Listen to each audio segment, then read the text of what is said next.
Yes, out in the streets. They drink charm soju. Not charm soju. They have all different types of soju, but it's like I don't know, like vodka or something. But they'll drink it until they pass out in the streets, and no one like touches them or harms them because there's cameras everywhere. So they like, if you try to rob somebody, you get jailed up real quick. Wait, and this isn't where in Korea? You said Yeah. South Korea, North Korea. Everyone lives happily on unicorns. Well, then maybe it's I don't know which one. Yeah, we don't talk about North Korea. Yeah, we don't talk about North Korea. No. Kim Jong-un is probably like our biggest supporter, though. He probably listens to this every day, like, yes, Why I am are you evil. making fun of Koreans? I'm not making fun of Koreans. I'm making fun of him. No. We can make fun of him. It's fine. He's a bad guy. But hey guys, welcome back to a whole new episode of Los Piña Bros. Piña Bros. I don't even have a name. It's just Mando, Mandine. Yeah. Hey, you there, Mando. And I'm joined with one of my brothers. Yes. Yeah. Yes. Mr. Piña Zombie. And we will be talking to you guys today about the movies in March. There's been a lot of movies in March. Yeah. But today we're specifically going to talk about Creed 3 and Shazam, Fury of the Gods. Shazamily? Shazamily matters. They didn't... Oh, that sounds like... Man, they should have put that... You should have been working for the marketing, because the marketing for Shazam sucked. Like, nobody wanted to go see Shazam. No? It did that? It failed. Really? Failed. It's $30 million. I think it got like... when it first came out 2-3 years ago, it was more than that. It's considered a bomb already. We'll see how much it drops the second week, but with John Wick 4 coming out this weekend, I don't see it. They still have a lot of big hitters coming out, because they have John Wick, and they have Dungeons and Dragons. Dungeons and Dragons, I heard, is getting like really good reviews. It has a 91% on Tomato Meter. Yeah, it's gotten so much good reviews that like they've been having like the movie's kind of out already. Like they've been having like sneak peeks for it already. The embargo came out, I think, today or yesterday. So basically that's a good sign, because if your movie sucks, this is inside baseball, guys, and I know nothing about baseball, but if you do not lift the embargo for reviews until like the day of, or of your movie, or the day before, usually a bad sign. It usually means that they want to keep all the bad reviews under wraps. Like Justice League? Yeah, like Justice League, yeah.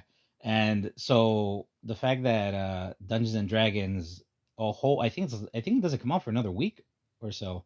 No, I think it comes out next week. But the fact that they're like, hey, yeah, review, look, go have at thee, show me the reviews. And from what I've been hearing, it's a pretty fun time. That has a great cast.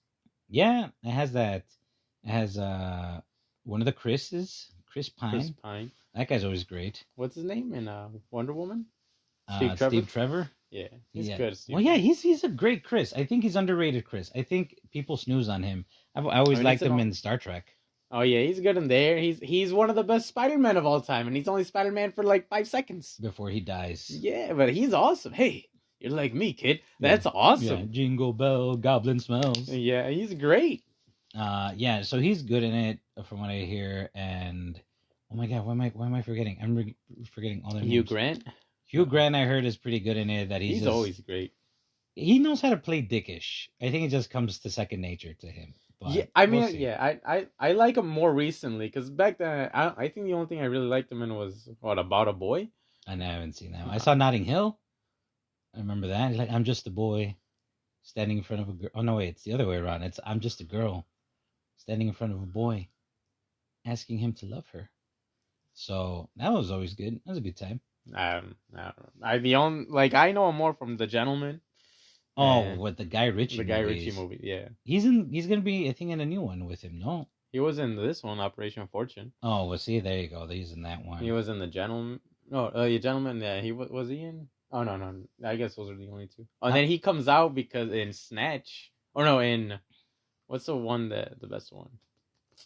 Rock and Roller. He comes out on a TV because they're watching a movie. Yeah. With him. All right. Yeah. So he's good, but why Michelle Rodriguez? I love Michelle Rodriguez. She looks very beefy, like very like strong in this one. Yeah, she looks kick-ass. She looks, yeah. So I'm glad that she's in something other than like the Fast and Furious movies. Yeah. Give her something to do because she seems like she's into that, and I know like Vin Diesel's probably happy to see her in that because he's a big Dungeons and Dragons nerd. Yeah, that's cool. I've always wanted to learn how to play those games, but it seems like it'd be a lot of work. It's not too. I mean, it's not. Have you played it before? I played it I played it at Free's house in Kentucky. Oh, we played a little campaign. It was fun. Do you have how much prep work do you have to do that? Like to start because you have to basically create a whole story. No, a lot of the stories are made for you. You just follow it. Oh, all right. Oh, because they have the handbooks and stuff. Yeah, they have plenty of books that you can just follow. And then how do you pick like if you want to be like a goblin or like it's whatever you want to do. They have like stat sheets. Like, do you want to be human or like a sorcerer? Yeah, you could do. Yeah, you could do a lot. And like everybody has their own powers and stuff. Like if you're a sorcerer, you can do like fire bombs and stuff. It's cool. It's interesting. I mean, they always make it look cool. Like in Stranger Things, the kids are always playing that, and yeah, it's a fun time. It's really cool. Yeah, it looks fun. I'm sure it's very in depth, and I'm like the fact that it can last between like 2 hours to like 15 hours or days or whatever. Yeah, it's insane. Yeah, but yeah, we haven't even seen that. We're already like talking about Dungeons and Dragons. But what else did you see? Well, today is the 22nd, 23rd already. Yeah. And I was telling you yesterday. I sent you the picture. They released for Tim Drake in Titans. The Drake. The Drake. No, he's not a duck. The Mallard. That's just they really don't know what to Brian do. Michael Bendis. Yeah. A guy who did Ultimate Spider-Man, did some of the greatest Spider-Man stories. Really knew how to screw poor Tim Drake. I don't even know if he's still writing Young Justice. I hope not. I mean, I love his powers. Yeah. I love powers, but not the Drake. Yeah, this is the most dangerous animal in the world. Quack quack. What a mistake. Yeah, I don't know, man. Like I like you, Bendis, but I don't know what you were doing with that. It's just because they didn't know what to do with Tim Drake because there's so many Robins and Damian's like the new favorite right now. But I just think it's funny that Bendis is writing that. Just because I read one of those old school wizards and he was telling, like from 20 years ago. Yeah, and he's saying like Marvel, you guys suck. Like no offense, but you guys. You mean suck. DC? Oh yeah, DC. Like DC, no offense, but you guys suck. All your characters aren't relatable, and that they're just powers or whatever. Yeah, and it's like Spider-Man is the best character ever made because he's so relatable. And now he's over here writing for DC, and get out of here, bro. Yeah, well, I mean, get out of here. A lot of people weren't too happy with his writing. He let like the cat out of the bag with Superman in showing the world that he was Clark Kent, and right now, like they put the genie back in the bottle. Like they took that out, so he's back to being Clark and Superman. But yeah, I don't know. But I mean, Titans, the TV show, it's in its 4th season. Final batch of episodes coming out in April. But they showed Tim, who's the 3rd Robin, and I really like the costume. Robin? The best Robin. I would say hands down, he's my favorite Robin.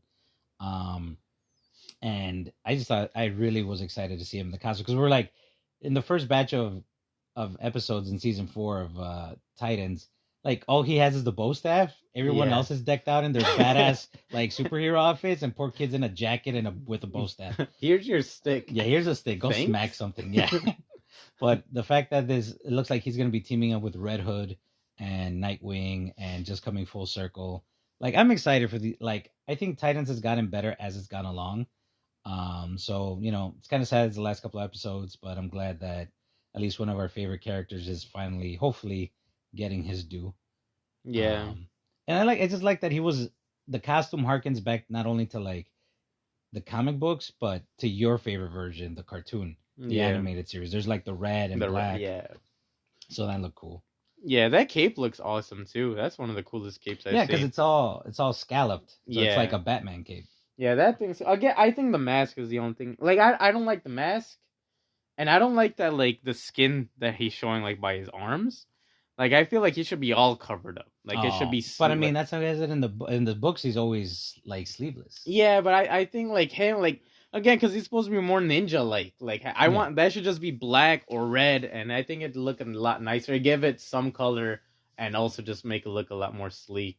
And then the mask, I think if it was like a bandana, like a Teenage Mutant Ninja Turtles mask, or like a balaclava, where it's I like have this, no idea what that is. but it's the you know what He's it is. Russian?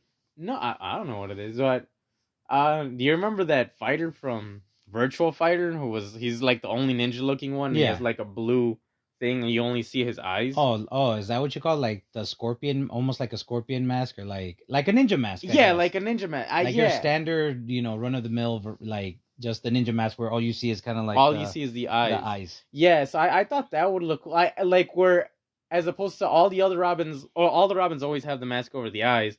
It would be the opposite, where it would be the mask is everything but the eyes, and you can have like a little silhouetted, like it cuts, like so it's like like around the face.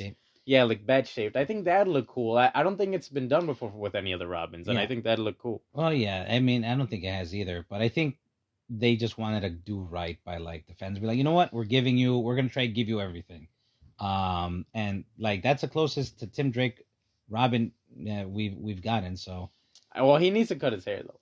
I don't mind the hair. He has a little afro. I mean, he needs to be more aerodynamic. Yeah, well, he's all like he got the fade. It's all like tight on the sides. But either way, I mean, I'm excited for the last couple of episodes. The trailer for season 4, the last couple of episodes dropped, and that was is Titus Welliver coming back? Because that's the biggest waste of any character. He's busy. The guy who played Lex Luthor, he's gone. He was it. That's terrible. He's Bosch. Well, he's not. I don't think he's that important of a character in the Titans universe. Besides, they have a new Lex Luthor in Superman and Lois. Played by the guy Abraham from Walking Dead. Oh, he's Lex Luthor? Yeah, I don't know what it is in the last couple of years in TV shows. They really like someone put it in their head, like, you know what? We Lex is bald, but what happens if he had like a badass beard? And like Abraham like has like that Abraham style. He's bald, like Lex should be, but has a big, thick red like handlebar mustache because I guess he's coming out of jail or something. And like Bosch, Lex Luthor from Titans, he wasn't even a redhead though. He wasn't even a redhead. You're right. But he was decked out with the beard. And then the dude from Lenny Luthor from Superman 4: Quest for Peace. What's his name? From 2.5 Men. The one that's not Charlie Sheen. The one that's not a douchebag. Yeah. And not from the 70s show. Yeah. And not the child. Yeah. He also had like a beard going on. So I don't know what it is about like Lex Luthor having a beard. I think it just ways to make him look different because everybody else you could play with their hair, but Lex Luthor doesn't have any. He doesn't have any. I mean, you can start him out with the red hair and then have him bald, but whatever, I guess. But yeah, why don't we jump into let's take a quick break right now and then jump into what we've been watching, and then we'll jump into the 2 reviews of Creed 3 and Shazam. Shazam. All right, and we're back. So, Alex, did you watch any of the Oscars, or did you just watch like the aftermath? Yeah, no, I couldn't watch it. I didn't have TV by me at the time. But yeah, I was keeping up with some of them. Like I just was keeping up on the phone, seeing who had already won. All right. Were there any surprises, or were you pretty much like, yeah, Everything Everywhere All at Once was gonna win everything? I mean, yeah, that's what I thought. I mean, it's not like I've seen all the movies, but Everything Everywhere All at Once is such a good movie. Like I was scared watching it when we were watching it because I was like, oh, it's not gonna be that good. Yeah. And I don't think it was that good. Like in the first 15 minutes, it was fine, and then it just said, you know what, we're gonna be great, and it turned into a great movie. I mean, it is what the Matrix 4 should have been. And what like Doctor Strange and the Multiverse of Madness? What? Yeah. I think that was my favorite movie of last year. Hands down. I mean, were you happy with all of those people or all the actors winning? Yeah, I think it. Yeah, the only categories I cared about was best animated film. Yeah, because Guillermo won. That's great. Yep. Then best actress, Michelle Yeoh. Awesome. She deserves it. She's great. Key won for best supporting actor. Ke Huy Quan. That dude is freaking awesome. Man, making me cry. Yeah. Oh my god. Everything, all the feels. Yeah, I mean, he's freaking amazing, and so I'm glad he got it. Brandon Fraser, Shaving with a Razor. Yeah. Awesome, won best actor. I saw The Whale. It's good. Another movie where I don't think it's the greatest, but I think the last 20 minutes are just fantastic. Like, I think The Wrestler is a better movie from Darren Aronofsky, but Yeah. like the last 5 minutes of The Wrestler is probably the best part of that movie, and the last like 20 minutes of The Whale is like amazing. I think everyone does a great job. I just don't think there's enough like anything in that movie until like the last 20 minutes. I need to watch that. I've been wanting to watch that one. It's good. I mean, everyone does a great job. Sadie Sink is amazing. The supporting actress they got, I don't know her name, but she's freaking great. Is that like the nurse or the neighbor or something? She's so good. Like, that's the other. I think she should have won Best Supporting Actress, but Jamie Lee Curtis winning is cool too. I mean, she was good in Everything Everywhere All at Once, but I think that girl from The Whale was like phenomenal. See, that was where I'm happy. I love Jamie Lee Curtis. Yeah, she's one of my favorite Final girls, and I love the fact that she thanked all her fans, like the genre fans, because that's where she got her start from. But I'm not gonna say that like I really thought that Angela Bassett was gonna win for Queen Ramonda in Black Panther. Yeah, I think she even did. Yeah, she did a way better job than Jamie Lee Curtis. Not to down Jamie Lee Curtis, but Angela Bassett just did a great job there. I think she had maybe because of the stuff that happened with Chadwick Boseman and stuff, but like I totally bought her as a mother that lost everything. Yeah, I feel like the writing for her was just better because she was able to do a bunch of stuff. Yeah. She was like super dramatic, then she was like super like she did everything that she could have. She hit all the facets. Yeah, she hit every single like node of like emotion throughout that entire movie. Where Jamie Lee Curtis was kind of like, I'm a bad guy, but I'm cool and I love you. Yeah. And it's like she's fun. She's great to watch. No, she's great. And like I said, if it wasn't Angela Bassett, I'm glad that it was Jamie Lee Curtis. Yeah, I think that girl from The Whale deserved to win. She made me feel like shit. And it's great. Like she's the cool, like that's the type of person that you would want in your life to take care of you. Like she's freaking awesome. So yeah, I don't know. I think she should have won. Yeah, it was. Yeah, I think that was it. I mean, other than that, like the Daniels one, that's cool. The Daniels one for Everywhere. So I'm glad. I can't wait to see what they're gonna do next. I'm excited to see what I think they're supposed to be working on a new Star Wars movie, which if they do, cool. I mean, like I said, whatever they want to do next, I'm interested to see. Ke Huy Quan, just seeing him, you know, when I was a kid, and I wanted to go to like Taekwondo. A lot of it had to do with like Bruce Lee, but a lot of it, like most of it, had to do because of Ke Huy Quan being Short Round. Yeah. In my favorite Indiana Jones movie, Temple of Doom. And I know that some people say that movie hasn't aged well because of certain things, but like that movie, Ke Huy Quan is the hero out of that movie. And he was only like 10 years old. Yeah, it's so hard, I think, to put like a kid in a movie without making it suck. Or annoying. Yeah, like there's so many kids that suck in movies. Like there's only... Key is awesome. I don't mind the kid in The Mist, but he doesn't like really do much. And then Newt is awesome. But like there's not a lot of kids who are standout, like, yeah, you know, he made that or she made that a great movie. Short Round is perfect. Like he is the perfect like fan fiction made character. Everyone wants to hang out with Indiana Jones. He's Dr. Jones. So everyone could put themselves in his position and be like, look, not only like, and he's not a white kid. He's not a white kid. Like, it gives so much hope to everyone else. Like, yeah, you know, Indiana Jones would hang out with him and he'd take care of him. That's his son, not Shia LaBeouf's. Like, this is his kid, and you feel that. And you get a worldliness from Short Round, and again, he's only just a kid. And he's the best. He's the one who brings Indiana Jones back from evil Indiana Jones. Yeah. I love you, Indy. Yeah. Man. Oh my God. when Harrison Ford comes out and to award Best Picture, Oh and then yeah, you just see them together again after like 30 years, and yeah, how happy Harrison Ford looks to see Key and just be like, he's trying to give him the trophy, and Key's like, no, give it to the directors, or they deserve it. But to see that, and just to see, because Harrison Ford, I think we talked about this the last time. It's like he's always emotionless. grumpy. Yeah, he's always perpetually grumpy, and to see him so happy, Yeah, it just oh my god, my heart it yeah, hurts, but in a good way. yeah.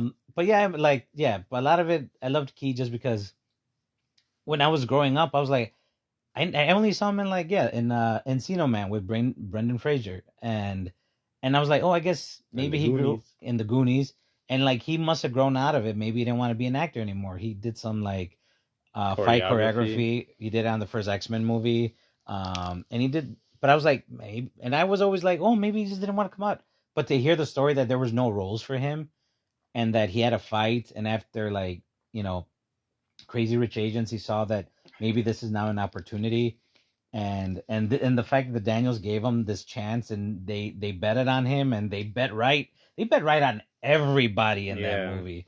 So yeah. That movie is really good. so I'm just glad. And now Disney's like, oh shit, we own we own the Indiana Jones short round stuff. We gotta get him. He's gonna be in Loki season 2. Oh, Like, is he? yeah, he's Good. part of the TVA, I think. So the fact he's gonna be in more stuff, I'm glad.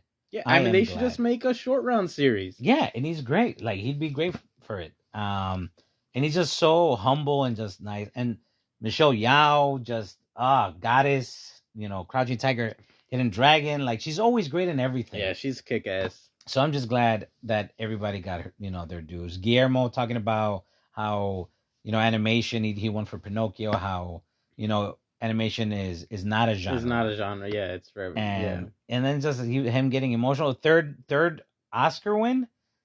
And when I was so sad when he didn't win for like oh my god, Pan's Labyrinth, and I was like, oh, he should have won. That's fine because it's not that great. No, I like it. It's not, Blade 2 is way better. Yeah, Blade 2. Blade the 2 bad is guy awesome. the bad guy in Pan's Labyrinth is scarier than Nomak. I hated that little girl. Oh my god, no! You leave Ophelia alone. Nope. The best Hashtag Ophelia lives. The best character in that was the doctor, The who would doctor. take shots like G. Isn't he the same doctor? I would have to see it again. I haven't seen it in a while. But from El Espinazo del Diablo, Devil's Backbone, he's always putting him in. Oh no, because he was the king, the at the ending of the movie. So because he did put him in there again. But no, that movie's good. I like that one. Which one? Devil's Backbone? Yeah, I thought I wasn't gonna like because I didn't like Pan's Labyrinth, but that one's really good. That's a really good movie. But yeah, and Pinocchio was great, better than that Disney one. I don't know what you think about. What are you talking about? But yeah, I mean, I enjoyed from what I saw the Oscars. I like how Jimmy Kimmel put everyone on blast and saying like, you're not allowed to come up here and smack anybody, and if that something happens, like, just do what you did last time, nothing, and just making everybody feel awkward. Good. I did think it was funny when he's like, hey, if you're gonna come up here and try to smack somebody, you're gonna have to go through Creed, and then they show Michael B. Jordan. Michael B. Jordan. And then they're like, you're gonna have to go through all these other people, and they say Guillermo, and they show Guillermo del Toro, but it was like, and Guillermo's like, what? But he was talking about his Guillermo. He's like, you're gonna have to fight Spider-Man, and then they cut to what's it called? Andrew Garfield. Yeah, because everyone was expecting Tom Holland, and he gives like a meme-worthy face. But that was great. I mean, I enjoyed it. Yeah, he's cool. I'm glad he got Jimmy Kimmel's fun. Yeah, he seems like a funny guy. Yeah. I remember when he's on the Man Show, but we don't talk about the Man Show because I'm sure he doesn't want to talk about the Man Show. Why? Just because it was very sexist. Well, that was their niche. I know, that was the whole thing. But yeah, I think, let's see, anything else, or do you want to just jump into our reviews? Yeah, that's fine. Here, let's take a. I'm just gonna pause it right here, and then we'll just jump back in a few seconds. Put some hip hop in there. Copyrighted. Nope. I didn't do another two. There it is. Yeah, but we broke it up. If it's fine. It's fine if you break it up. It can't be. What the hell is that? It's like a freaking moose dying. No, that one's more like. No, that sounds like after you've had too many chimichangas right there. Just like. You bust a gasket, your eyeball pops out. Jeez. Oh, that's not supposed to happen? No, that's supposed to stay inside your head. Yeah. Oh man. So yeah, first movie up, we're gonna talk about Creed 3. That was the first. I think was this the first movie we saw this March? Not me. Oh no, you saw The Gentleman's Gentleman. Yeah, Operation Fortune. I saw another one. What did you see? No, we saw Scream. Creed. Yeah, but Creed was the first one. Oh yeah, I guess yeah. Yeah. No, we're gonna talk about Scream later, not in this episode. But I'm very interested in talk about that. But Creed 3, Michael B. Jordan back, third Creed movie because 3 comes after 2, which comes after sometimes 1. Yeah, like unlike they should have just put an extra E in Creed. Yeah, I'm surprised. Yeah, why didn't they put like the E instead of the put the 3 instead of the E? Yeah, there you go. Yeah, there you go. They should have done that. Creed 3D. Creed 3D. Yeah, Creed. No, 3D. Creed 3D. Okay, sorry guys. But this is Michael B. Jordan's directorial debut. Michael Jordan? Michael Jordan.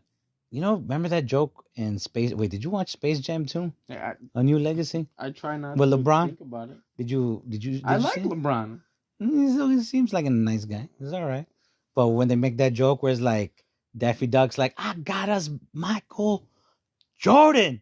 And it's Why is he sounding like Chris Rock? I don't know. Maybe he was being played by him. I don't know. But how was a zebra? Yeah. And then Ali's punch me. Oh man. Now we talked about Will Smith last time. Wow. No more. To Earth. Oh jeez, poor zebra. But no, I mean, what was I gonna say? See, we got sidetracked already. This is directorial debut by Michael B. Jordan, and first one without Sylvester Stallone. Right off the bat, initial thoughts. What did you think? Did you like it? Did you not like it? I liked it. Yeah, I really liked it. I think it does a lot of things well. I wanted it to be a lot darker than it actually was. You know, that's funny because Stallone had said something like that in one of the interviews, where he's like, "Well, I wasn't a part of it because they were taking it into like a darker place." I don't know if that's Stallone. Yeah, that's Stallone. You do usually a better Stallone than that one. There you go. Hey, they were gonna make it. But yeah, he had said that he didn't want his heroes to get to such a dark place. I didn't think it was that. I don't think it was that dark. Maybe the beginning. The beginning was cool because the beginning we see it in a flashback when they're like, it's basically he fights an old friend of his that he grew up with in the foster care home, and we see them like get into some shit after like a youth's boxing tournament. Yeah, and yeah, I mean, and then they get in trouble with the law. And we see the ramifications of what happens when his friend Damien, played by Jonathan Majors, Diamond Dame, come for everything. Yeah. He ends up going to jail for most of his life, whereas Michael B. Jordan's character, as we've seen in the last 2 Creed films, gets to live up to the legacy of his father and become the champion of the world, which it's only just national, right? I mean, it's I don't. That's us. That's the United States. We're better than all of you. Yeah. Even though we only fight within the United States. But I mean, we fought Drago's son. Yeah, we did, I guess. But I will break you. But yeah, I mean, you just said you thought it was going to be a darker movie. Yeah, you like because I remember hearing that the Stallone saying like it's too dark for me. If anything, I kind of feel like the first one of Creed was darker because. I mean, I might be misremembering it, and I haven't seen those 2 in a while, but I remember, like, getting super, like, anxious and, like, oh, this is awesome. Like, my heart was beating where there's a scene where Apollo's wife goes to pick up Michael B. Jordan in the, like, juvenile detention, or not juvenile, because he's older now. right? He's like in a just detention center or something. In the first one, In the yeah. first one, Yeah. He's in a detention center. Yeah. And someone talks shit to him while passing by, and you just see Michael B. Jordan's character is looking at him like he wants to destroy him, and Apollo Creed's wife is like, "Hey, like stay with me, Adonis, stay with me," and he just like he's looking at him all pissed, and he's ready to pounce, and like even the music and everything, the sound is like do do do do do do, like he can't see anything but red, like he wants to beat this guy up just because he's talking trash. I thought it was gonna be something like that, like akin to how angry he get, like his rage, and I don't think he was that angry in here. There's some moments of that, but like basically he's living the life at 7 years later after part 2, which I was surprised that they did like a Dark Knight Rises time jump. You know, he's retired by this one. He's teaching other boxers to, you know, he's bringing them up. Yeah. He's with Little Duke. You know, training the new generation of boxers, which Wood is Harris and Michael B. Jordan back together. I didn't even get that until later because I was like, oh yeah, they're in The Wire together. But then I haven't really seen The Wire, so it didn't hit me that fast. Did they ever like share any scenes? Nope. Nope.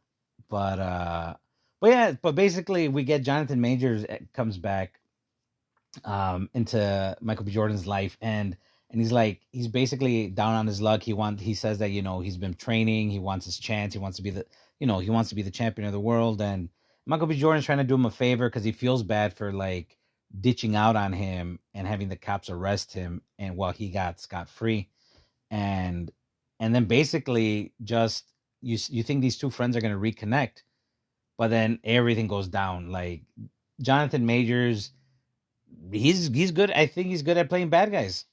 You know, I see. I was like, I don't know what Jonathan Majors blew up. Like, I'm glad that he's getting work, not to put him down, but like, I don't know like what made him blow up. Not that like I'm not mad that I just don't know what made him blow up, but I think this is the first time where I'm like, oh shit, like he's good. I liked him in here. I think he was good. I think he was really good in this. I think this is the first thing I've seen him in where I'm like, yeah, all right. He's great. I didn't like him as Kang, and well, I think that was the first time you had Loki. Seen him was in Loki, and he's playing like a goofy ass.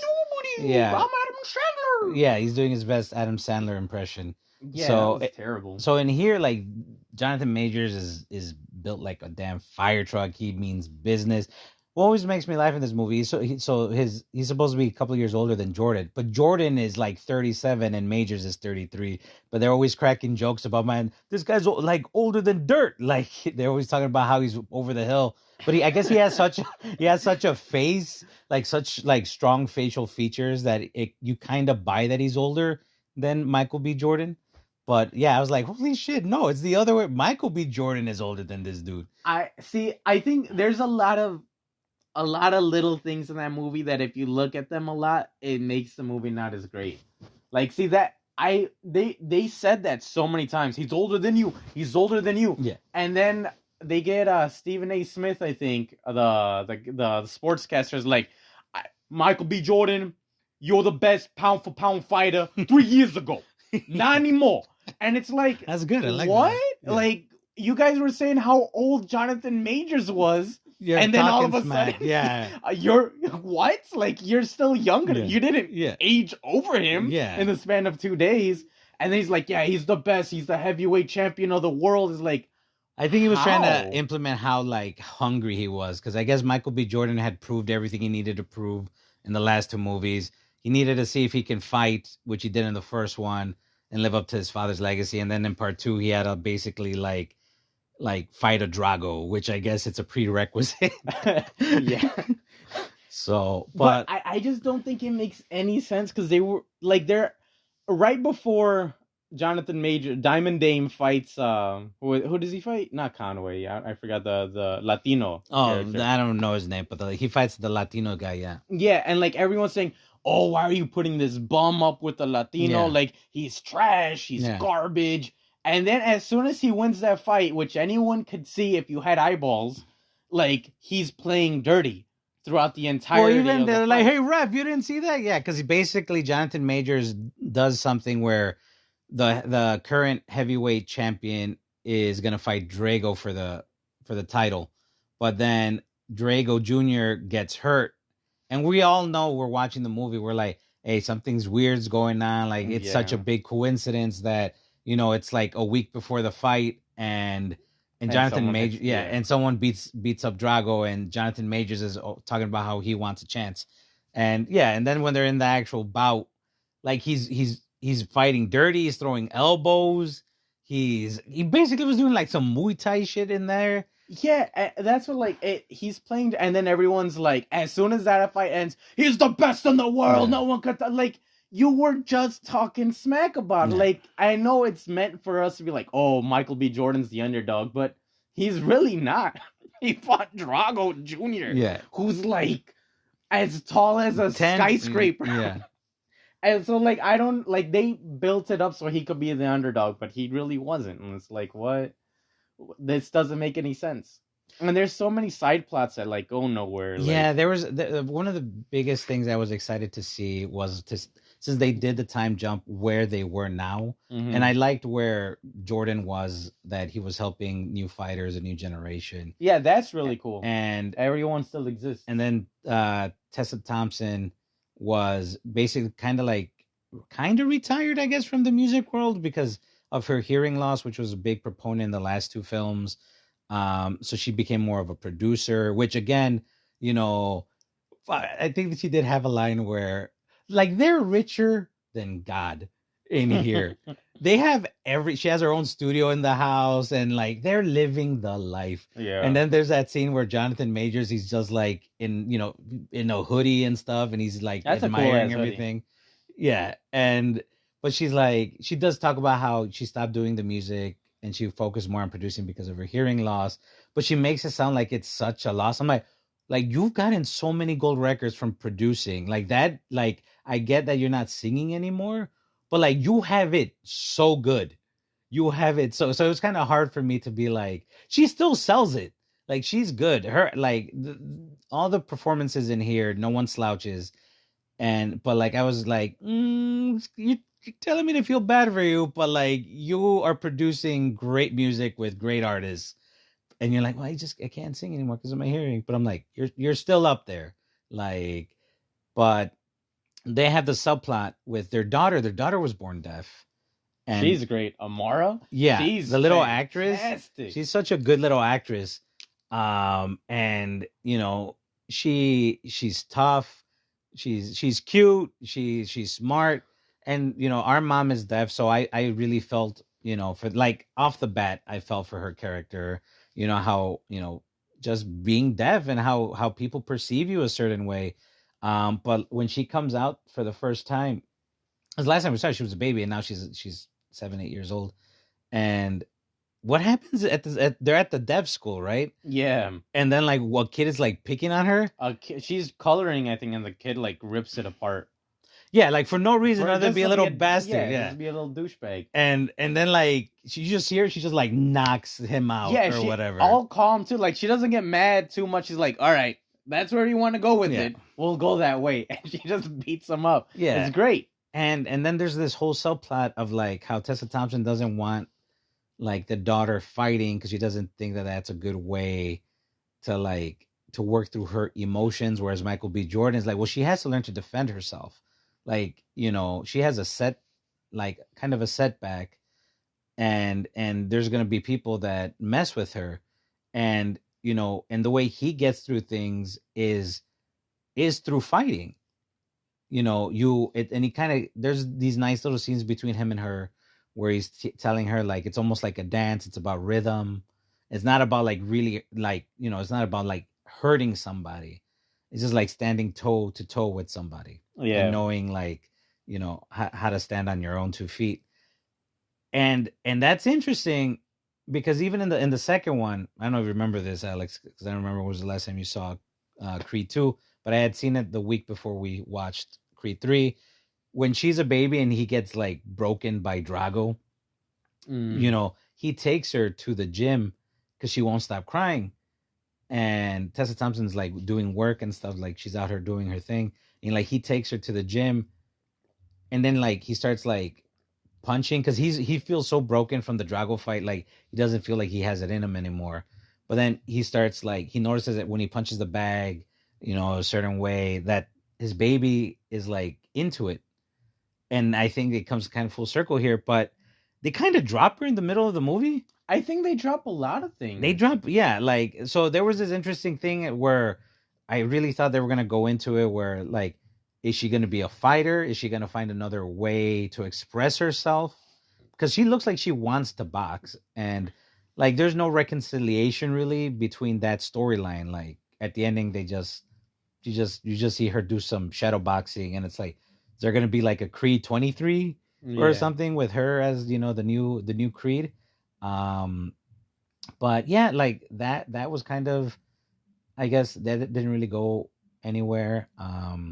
But and also there was a lot of talk about how this one was going to be very different from the other ones, and it did feel. I've been watching all the Rocky movies. It did feel like Creed.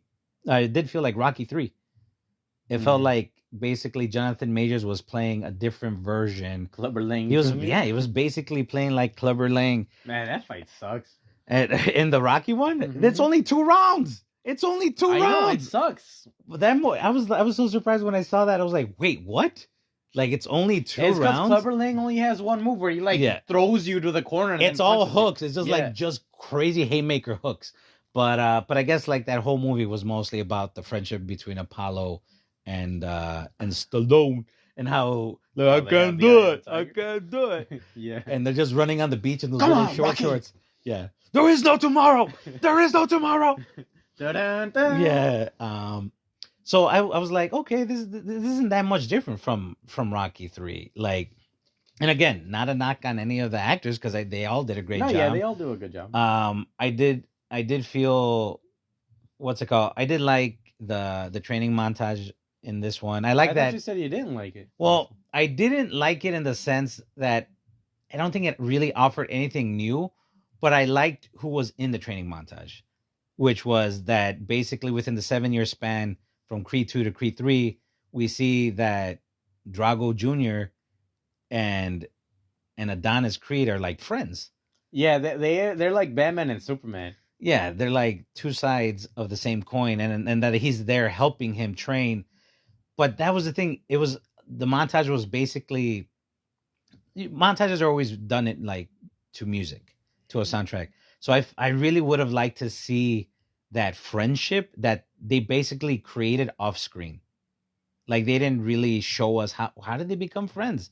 Like, why is he willing to help him out? Well, I'm assuming he's willing to help him out because he knows that Jonathan Majors like screwed him out of the championship or whatever.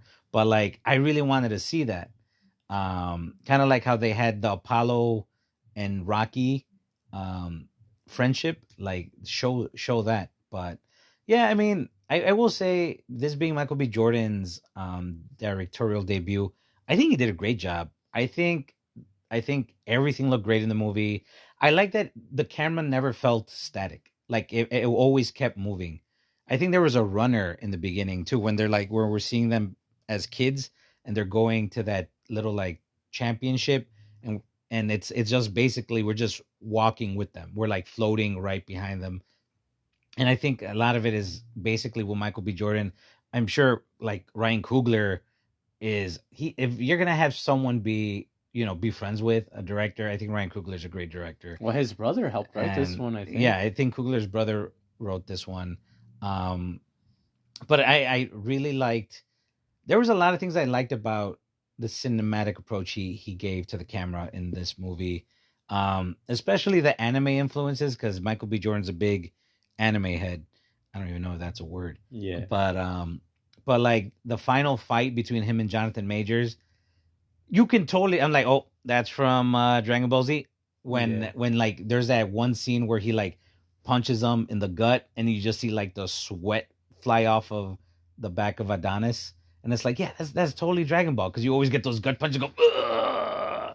Yeah, I think that he needed more of those, because I think the first one the first fight in there, he's fighting Conway, I think was his name.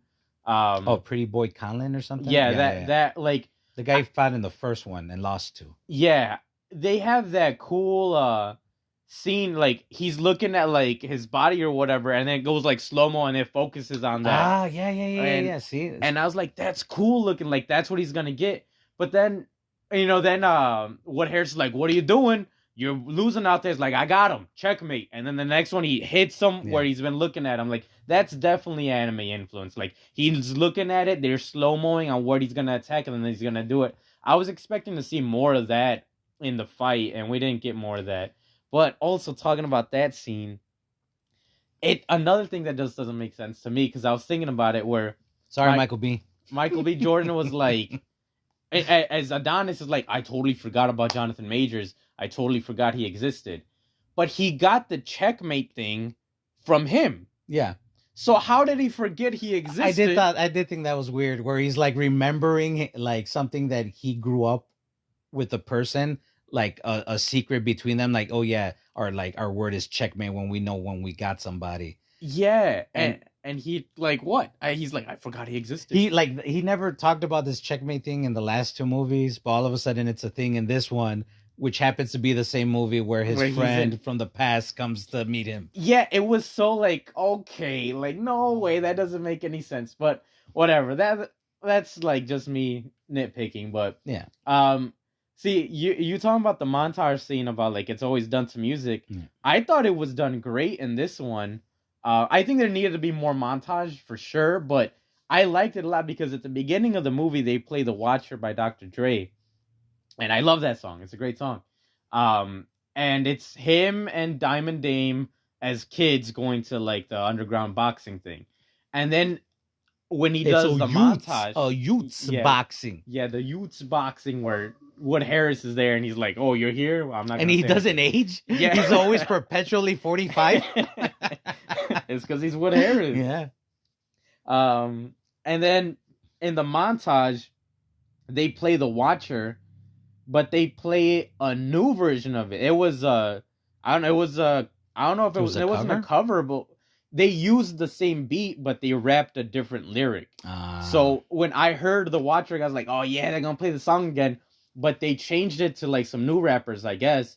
I don't know who rapped this one, but I was like, oh, that's awesome, because the first one, you played the old school The Watcher from like 2000, that Dr. Dre did, and now you played a new version, so it's like it signifies the change that both Michael B. Jordan and Jonathan Majors had from kids to adults. Like they've changed, they're different people now, and that's why I thought it was like a really good montage, because it's their life's changed because they're older now. They still have like that same beat inside them, but like like they've come into their own. Yeah, they're in a different place in their lives than they were when they were kids, but they still have that background in them. Yeah, so yeah, that's why I was like, oh, that's awesome. It's great. I don't think it was as great as the original song because The Watcher's too good, but I was like, that's awesome. They play the same one, but they flipped it a little bit. So I thought that was really good. And then whenever he did that combo thing was awesome too.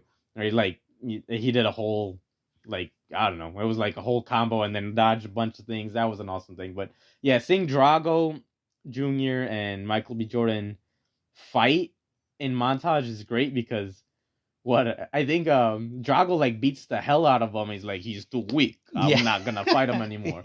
And then Michael B. Jordan's like, I got it, bro. And he comes back and punches Drago, and Drago's like bleeding. He's like, very good. Yeah, like he's not mad. He's just like, about time. Yeah. Like, I needed you to get that second win. See, that, again, that's very anime. That's very like Goku fighting Piccolo, and Piccolo's like, he doesn't got it. Yeah. He can't do it anymore. Yeah. And then Goku like punching Piccolo hard. He's like, all right, you ready to bring it? Let's go. That's great. That's a really good thing. I love that the universe is alive. Like, Conlin is still there. Drago's still there. The Mexican or Latino is still there. Like, it's cool to see that these fighters are still fighting. It's not like, oh, damn, Adonis beat me, I'm going to go retire now. Yeah. Like all the others do in the Rocky movies. Yeah, like you never see them again. You never hear about them ever again. The only one is like Apollo's always there. But yeah, I thought that it does open up the universe. And speaking of, I guess we didn't even talk about this yet, was Rocky. Oh yeah, the elephant in the room, or the Italian stallion that's not in the room. How did you feel that he wasn't in it? Did you think that it cost the movie something, or were you like, no, the movie stands on its own? I think it's fine. I Yeah, I think it's fine. I don't think you need Rocky in all these movies. I like Sylvester Stallone. I think he's great, but I'm fine with Sylvester Stallone. Like he's hanging out with Peter Papelli. Peter Papelli from Heroes. Yeah, it's cool. He could be hanging out over there. Like he doesn't need to be doing everything with Creed. I think he trusts Adonis enough, but like there is sometimes where it's like, well, why wouldn't he be here at this moment? Yeah, Like especially if it's like, I don't know, I saw him get his ass kicked pretty bad. Yeah, like well, spoiler. I know we've been saying spoilers, Yeah. but Apollo's wife died. Yeah, we didn't even talk about that. Michael B. Jordan's mom, Felicia Rashad, in this film, she passes away. In a very emotional scene. I thought it was really well done. I think I got a little like teary eyed. Yeah, no, that one was bad. Wait, bad as in not good or bad? No, as in... like it makes you feel bad because she's like Apollo. She starts thinking of Apollo at Oh, the end, and yeah. it's like, why? It's like, why did you leave me? And it's like, and it's just like, wow. Yeah, that was terrible. They have a good. I think they give her a little more. They give her more to do in this one than she had in the last movie. Yeah, in the last two. In the last two, you're right. Yeah, because she's there for the beginning of the first one just to set up like, hey, I'm gonna be your foster mom. Yeah. I'm gonna take you in, but in here she is aware of of Jonathan Majors, and she does not like him because she thinks he's a bad influence. And when he was in jail, growing up, she hid all the letters that he would send to Michael B. Jordan. Yeah. And so when they have that fight where it's like, you lied to me, like the reason he's like this was because I wasn't there for him, because you kept him from me, like you made me like forget. And then after that, she has like the heart attack, and like all he can think about, oh, now I'm feeling it. Yeah. Is that he feels like shit. Like I fought with her. I yelled at her. Yeah. I told her this is her fault. Like all this bad stuff that's been happening in my life is her fault. And that's the last thing I told her. And Felicia Rashad's always been great. She's great in this. And yeah, that's heartbreaking when she's like they make amends, but then she's like she's losing it. She's losing it, and she's basically like, Apollo, why'd you leave me? Why'd you leave me? But that scene too, because a lot of people, I mean, I don't know if you remember this, Apollo had 2 kids that were in the Rocky movies, and I was like, well, they never mentioned those 2 guys. Like, all you see is Michael B. Jordan and her. Like, what happened to those 2 kids? They kind of mention them like in two scenes. I think they come out in one, but they do mention like how Michael B. Jordan's like, Jonathan Majors was like a brother to me, more than like those 2 other kids that lived in this house. And it's like, oh, okay, so we kind of get an idea of the relationship between. Yeah, she doesn't even care about them. Yeah, she's like, Adonis saved my life. Yeah, like he was the reason that I'm okay now. But that's one thing. This movie does, I think, fantastic. Like, even that scene where she's hiding the letters. I think if it was in any other movie, Michael B. Jordan would have yelled at her, and then she would have been like, "I'm so sorry. I just want to." She wasn't sorry. Yeah, she's like, "No, I did. I'm damn right. I did it. Yeah, eat shit. Like, awesome. Like, she didn't back down. Done very well." Another scene where she has heart or the stroke. In other movies, like she's calling him on the phone. Yeah. In other movies, he wouldn't pick up. Yeah. Just to add more drama, and then everyone's like, "Where have you been? We've been calling you all day." No, he picks up the phone because it's his mom. It's his mom. That's what happens in real life. Great. He would pick up, and he's like, "What's going on, Mom?" He's not even mad at her at that point. Like, he's already over it. That's what happens with actual children. They get over it real quick with their mom, and then he's like, "What? She had a stroke?" And he's there. He's there right away. I think that's one of the strongest relationships in these 3 movies is their relationship. Just because, again, you're right. How you're bringing up, like, if this was any other movie, he would have been "You're not even my real mom." Yeah, but he's not. No, he calls her mom. Like, that's his mom. She raised him. After his biological mom passed away, she raised him, and he has no like in his head, it doesn't differentiate. It's his mom. Yeah, see, I love that. That's great. And then even the other one where, like, another scene that could have been dramatized to all hell and back, where Tessa Thompson is talking to Creed and is like, what do you want to do? And he's like, I need to fight him because that's the only way he'd listen. She's like, all right, do what you got to do. Yeah. If it was anything else, no, you can't fight him. You haven't fought in 3 years. You're gonna Why get she sound like yourself Carmen? killed. That's because that's You're right. always what happens. But she's like, if that's what you got to do, get it done. See, I like that she's in it with him, like the ride or die. But that was a thing that I also kind of felt like, kind of like the daughter subplot is she was after that she's gone. Like Yeah. she doesn't. She's whereas like since I was watching the Rocky movies, like especially again going to Rocky 3 because this is Creed 3. Like Adrian is there. She's there with Rocky, training with Apollo, and she's watching how Rocky can't get it together. And then she's the one that snaps him the F out of it on the beach. She's like, what's wrong with you? Like, what are you afraid of? Like, I'm afraid, Adrian. You want to bring me down? You want me to tell you I'm afraid? And it's like, she's sparring with him emotionally because she needs to bring it out of him because he needs to get the eye of the tiger. I'm surprised no one even brought that up in this movie. It's like, I'm going to tell you a secret.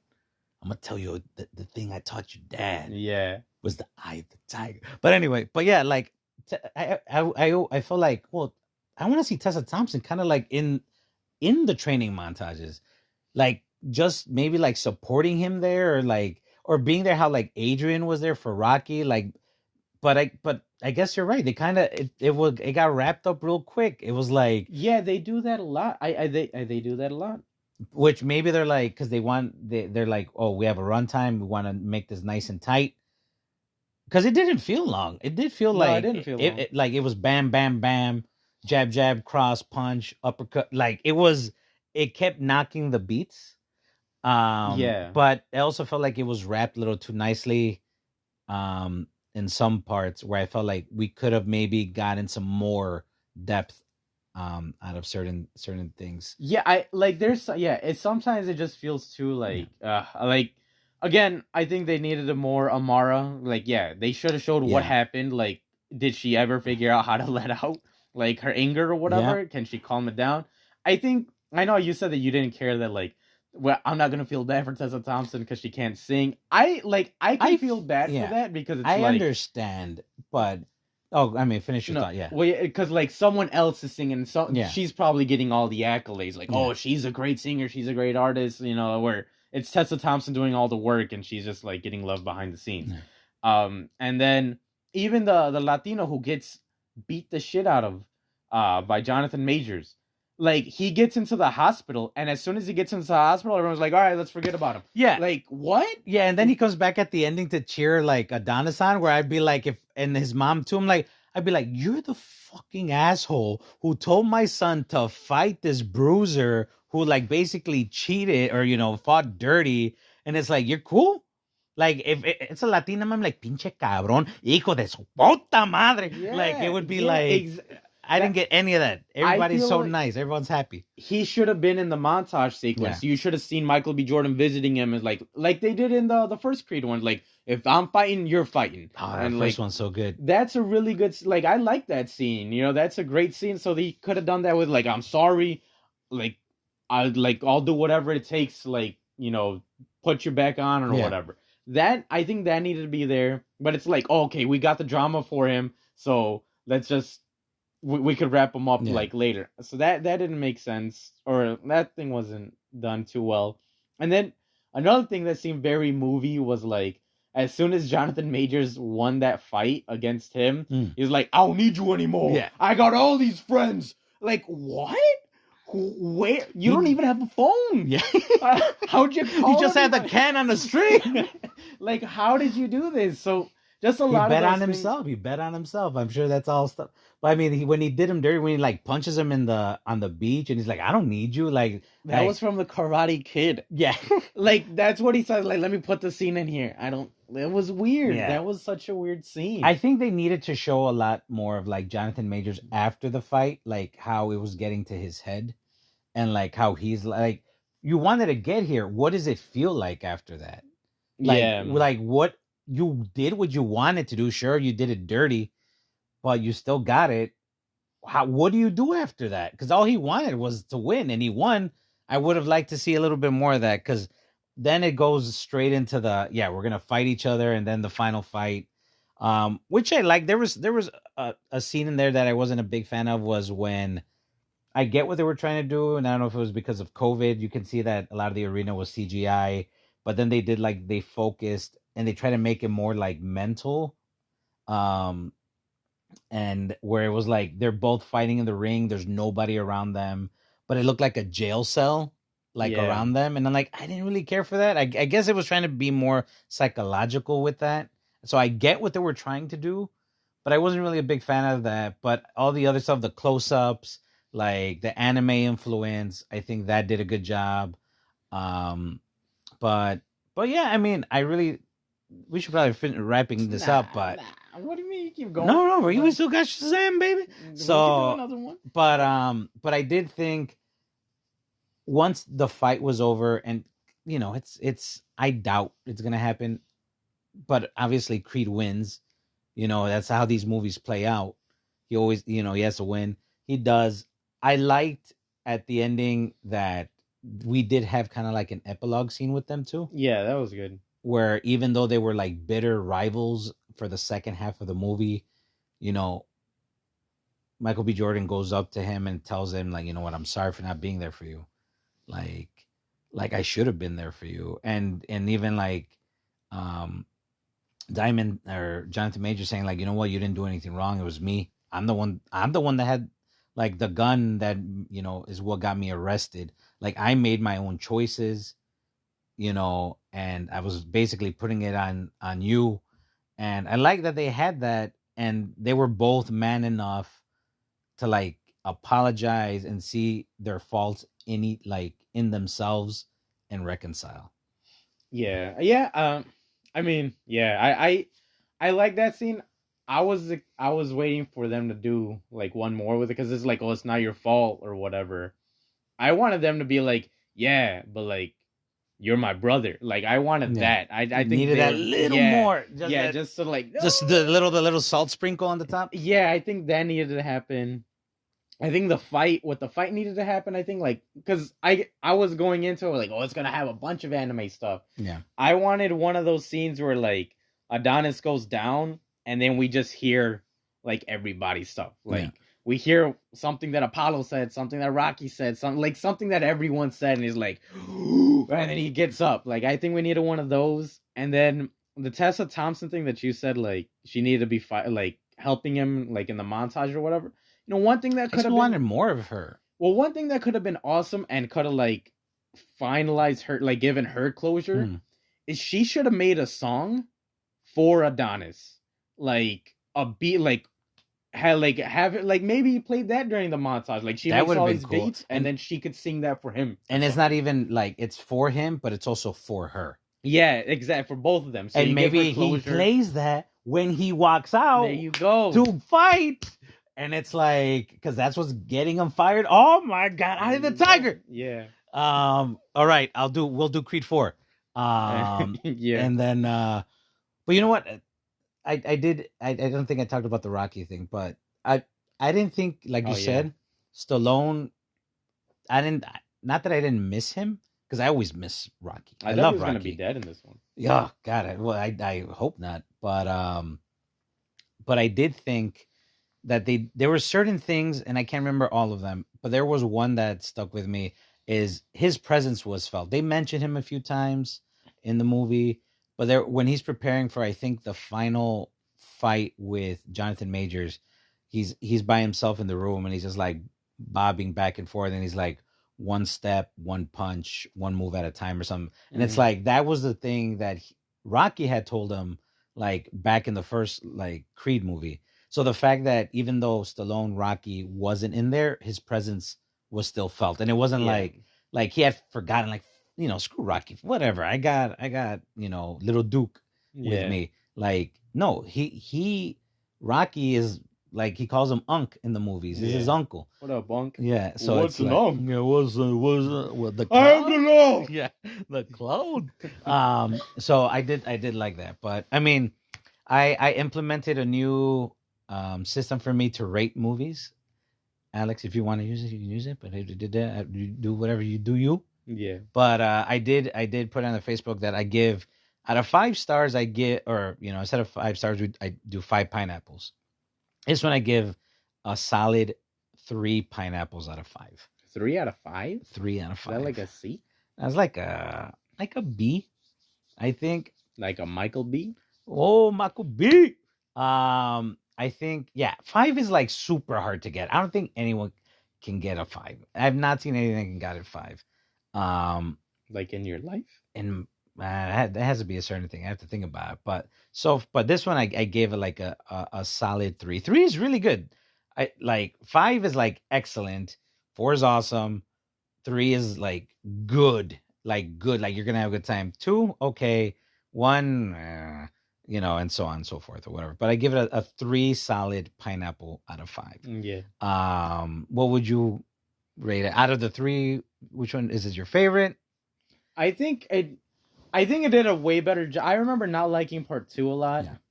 I still like part 2. You know what? I think part 2, the reason I didn't like that one a lot was because I like Drago in there, and I think, well, both Dragos in there I think are done really well. I like their story in there. I remember watching that movie, and I think I was pissed at Michael B. Jordan. I mean, it's not his fault.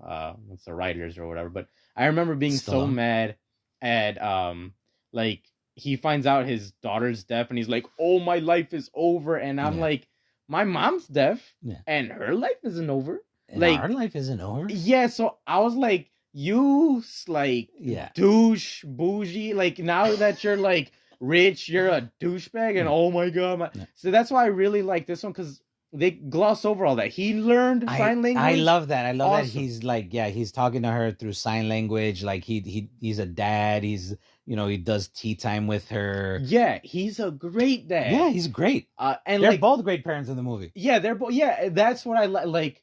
I remember being I couldn't get over it in the part 2 because, like, man, just because she's deaf doesn't mean because we can relate to that aspect and we're very close to that. Yeah, I get. Yeah, that's why I was mad at it. But like in here, it just proves like, see, you can be awesome together, and she's a standout. Like, she's great. I hope. I mean, if they make a 4, I mean, that's the thing. I feel like his arc, like Michael B. Jordan's arc as Adonis Creed, is like he's done. I think it ended. He had his full circle moment. This one was just like, I won the title again because I had to beat up my buddy who was my best friend and turned out to be a dick. Yeah, but it's like, what's the next one gonna be? Is he gonna fight a robot? Yeah, he should. They might as well.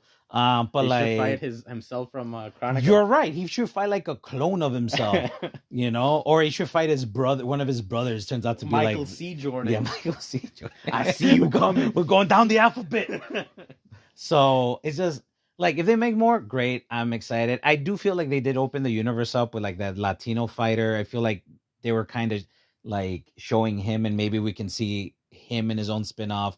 Rocky's out there. I know Stallone wanted to do something similar where it was like he found like he teaches like this illegal immigrant how to box or whatever. You're illegal, but it's okay. Everything here is above the belt. Yeah. You like tacos. But yeah, I mean, Michael B. Jordan, great, solid effort. Great directorial debut. Yeah, I keep calling him a kid. He's only a year or so younger than me, but I'm excited to see what else he got going on. Great actress Tessa Thompson, Felicia Rashad, great. I did love their relationship. Yeah, the little girl Amara.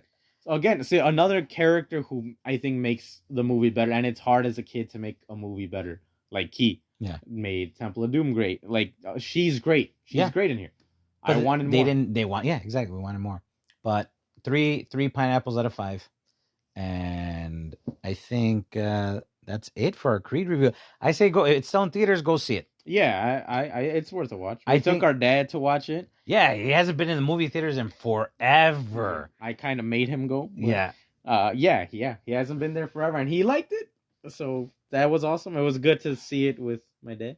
Yeah, it was good to just get him out of the house and watch a movie that there's not a lot of things we watch together other than like maybe war movies.